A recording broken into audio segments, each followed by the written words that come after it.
필리핀의 주요 지역에 GCQ 이후 이동 조치가 완화된 뒤에도 일반 시민들이 이용할 수 있는 대중교통 운행은 계속 제한되고 있습니다.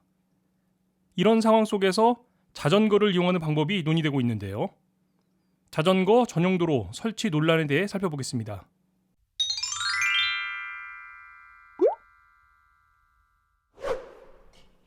안녕하세요, 알렉스입니다. 필리핀 교통부는 지난 5월 말에 GCQ 전환을 앞두고 새로운 대중교통 운행 정책을 발표했는데요. 내용의 핵심은 대중교통 운행 시 이용자들을 최소화하고 개인 이동수단을 확대한다는 내용이었습니다. LRT와 MRT 등의 승차 인원을 제한하는 조치들이 그런 내용이죠. 이 부분에 대해서도 짚어봐야 할 내용이 좀 있기는 합니다만 이번 시간에는 그 문제가 주제는 아니니까요. 다음에 한 번 더 자세히 내용을 정리해 보도록 하겠습니다. 다시 오늘 소식으로 돌아와서요. 대중교통의 제한적인 운영이 발표되고 이때 발표된 내용 중에 자전거가 있었는데요. 자동차나 오토바이에 비해서도 비교적 저렴하기도 하고 일단 대부분 혼자서 타고 이동을 하기 때문에 상대적으로 방역에도 유리하다는 점이 장점으로 꼽히는 것 같습니다. 문제는 이 자전거들이 다닐 수 있는 도로가 없다는 점입니다. 임시 방편으로 도로 바깥쪽 차선 일부를 막아서 자전거용 도로로 설정해 두기도 했었는데요. 코로나 이전부터 이미 상습적인 교통체증으로 골머리를 앓고 있던 필리핀의 도로 상황에 이렇게 임시로 페트병 몇 개 세워둔다고 해서 자전거 도로로 지켜지기를 기대하는 건 좀 어려운 점이 있었던 것 같습니다. 이것도 좀 논란이 있었죠. 이런 상황에서 교통부가 본격적인 자전거 전용 도로를 만들기로 계획을 세우고 있는 건데요. 자전거 도로를 만들기로 한 큰 골격에는 이견이 없습니다만 문제는 언제나 디테일에 있죠.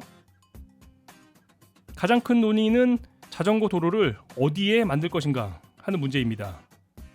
첫 번째 주장은 도로 맨 바깥쪽 차선 하나를 자전거 도로로 만들어야 한다는 주장이고요. 또 다른 의견은 도로 바깥쪽 인도를 넓혀서 그걸 자전거 도로로 만들어야 한다는 의견입니다. 좀 상상이 되시나요? MMDA의 입장은 전자 쪽입니다. 그러니까 차선 하나를 없애고 그걸 자전거 전용 차선으로 만들자는 건데요. MMDA 대변인인 케이샤 마유가는 인도와 자전거 도로가 함께 운영될 경우에 사고의 확률이 5.6배나 높아진다는 연구 결과를 그 근거로 제시하고 있습니다.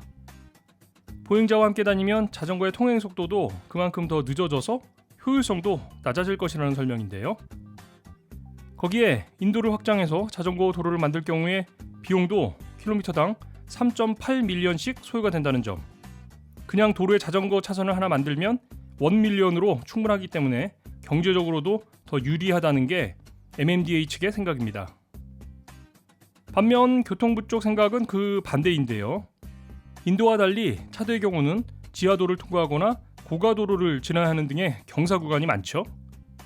이럴 경우 자전거의 통행이 사실상 불가능하기 때문에 결국 인도를 확장해서 자전거 도로를 만들 수밖에 없다는 주장입니다.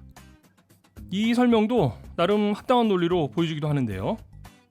여러분들의 생각은 어떠신지 좋은 아이디어가 있으시면 댓글로 의견 남겨주시기 바라겠습니다.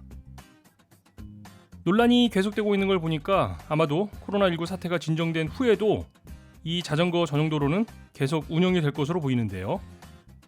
개인 교통수단인 퍼스널 모빌리티에 대한 논의를 전혀 찾아보기 힘들었던 필리핀에서 대중교통에서조차 새로운 표준, 뉴 노멀이 시작되는 건가 생각을 해보게 됩니다.